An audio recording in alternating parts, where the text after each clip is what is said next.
Hello mga kapatid! Welcome to my channel. This is Tito Nads Gear Reviews.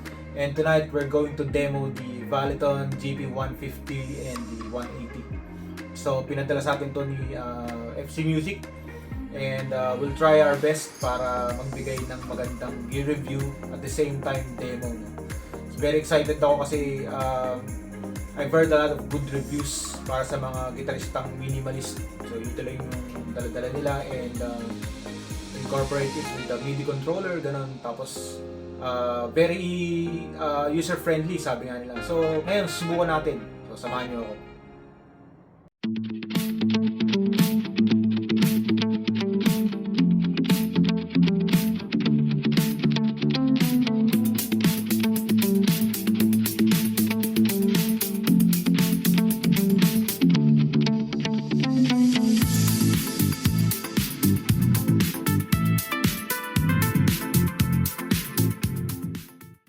Okay, so ito na po yung mga presets na na-create natin and I was able to make 16 presets.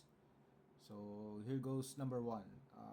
This is TN Clean or Tito Nads Clean. Yan. So SC kasi stock cab yung gamit natin. So gamit nating amp ay Mesa Boogie Lone Star plus yung cabinet niya is Mesa Boogie Lone Star na 2x12. So try natin yan.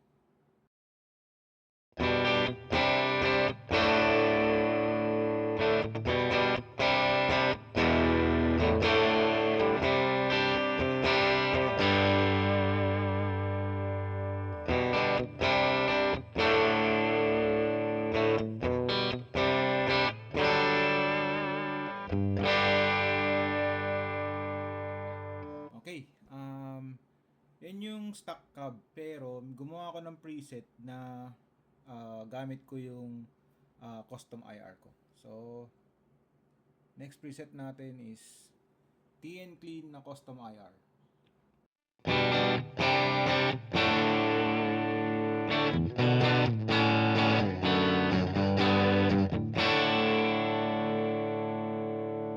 Next,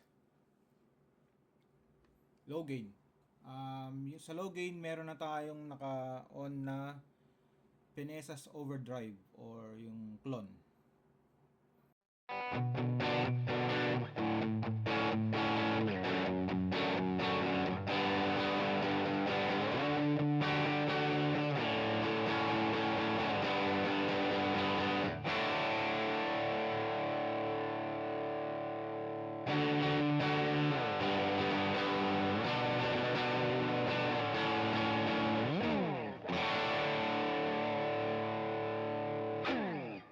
Okay, next preset, dual delay with clone.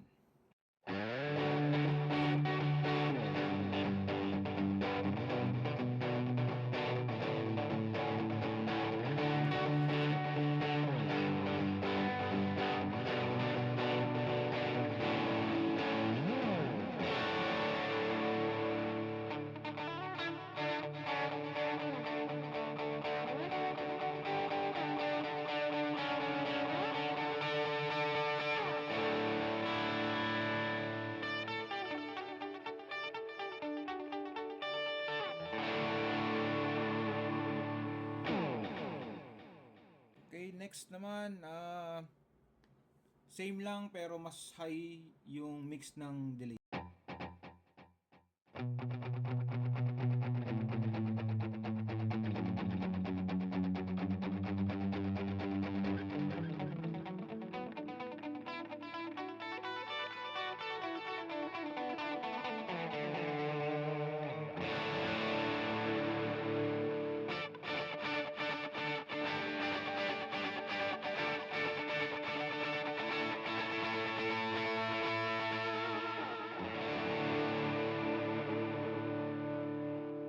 Next patch natin, mid gain.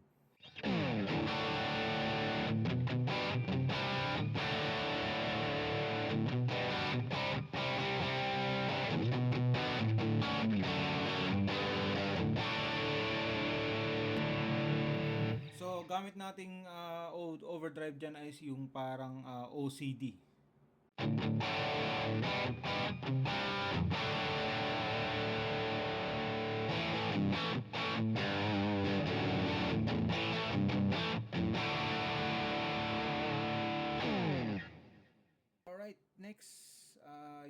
solo.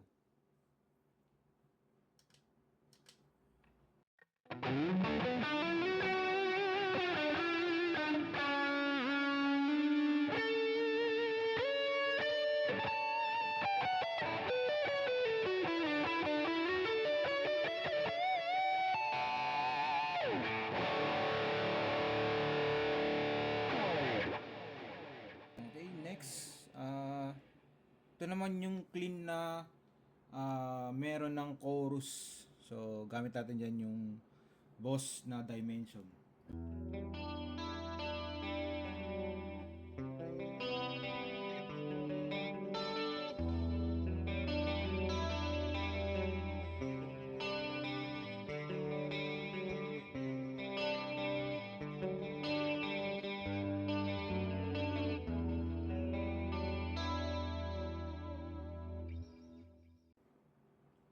Okay, next naman yung worship patches natin. So, una is TNW clean. So, Tito Nads worship clean patch.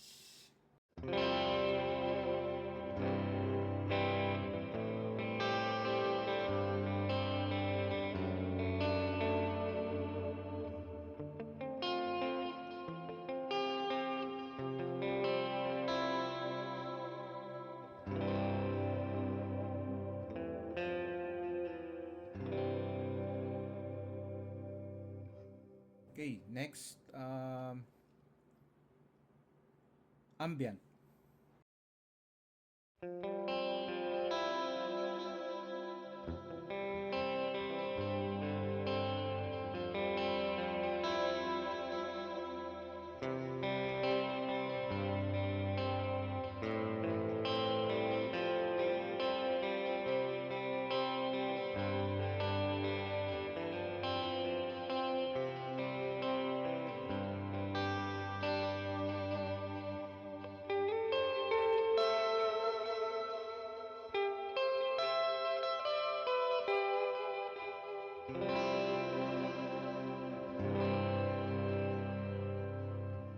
Tapos next, meron tayong ambient with clone. So dinagdagan lang natin ng clone naman.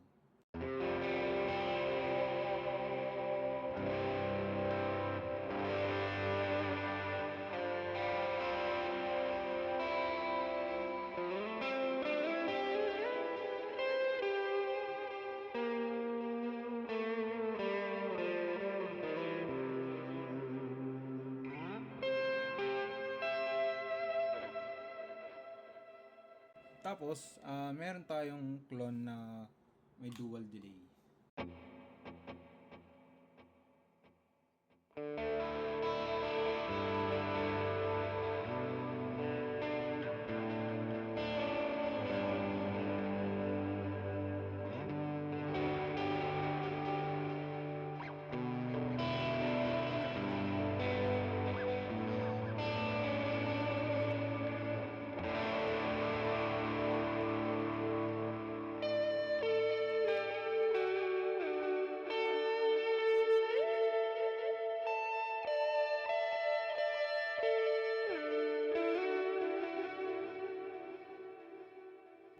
Moving on to our 13th preset.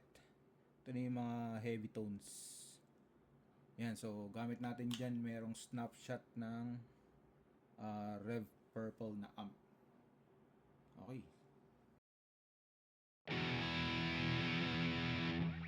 Para sa Triani.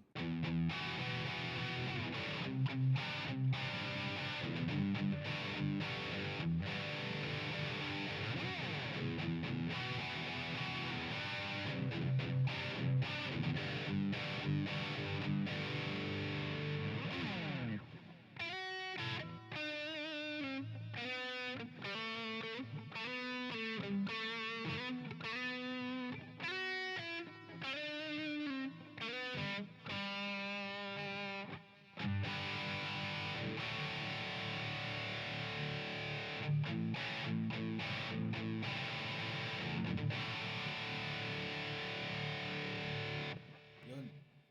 So, next naman, subukan natin na naka-drop D.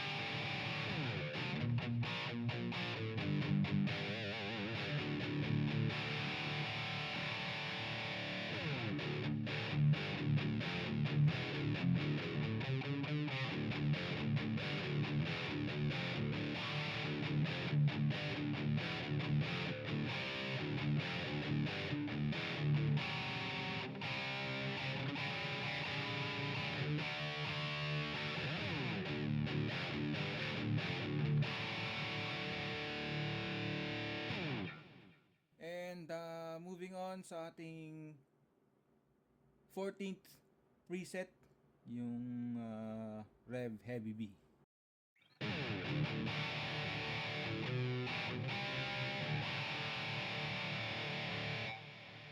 Ito na yung mas iba na yung delay nito, yung 14 1 quarter, dotted quarter na.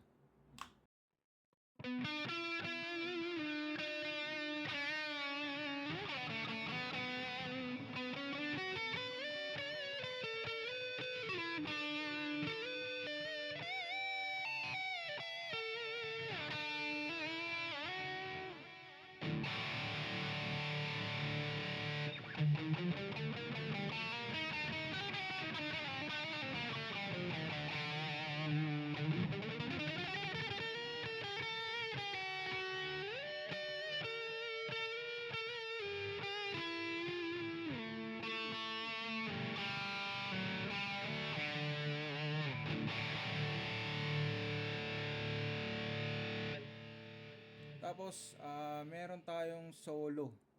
So, ito yung mas heavy.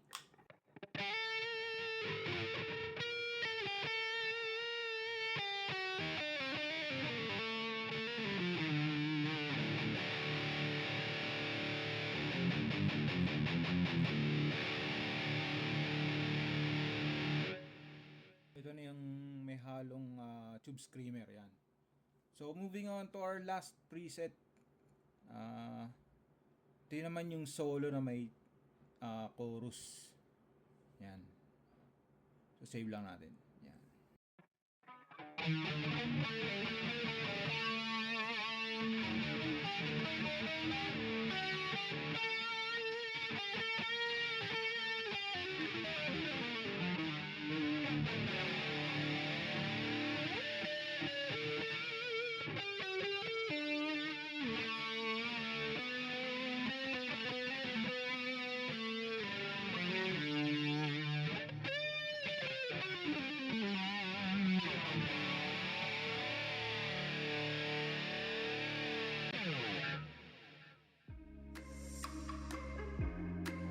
Yun, so that concludes our review or gear demo nitong GP180 tsaka GP150.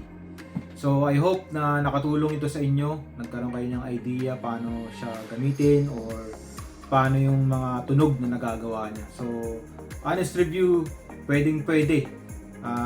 Kaya niyang sumabay sa mga simpleng tugtugan at sa isang tulad ko na medyo komplikado yung gusto ko laging sa mga gears ko, I can say na pwede ko lang dalhin na small setup. And ayun, so again, kung gusto yung mag-purchase, contact FC Music. So this is Tito Nad and thanks for watching Tito Nad's Gear Reviews. God bless.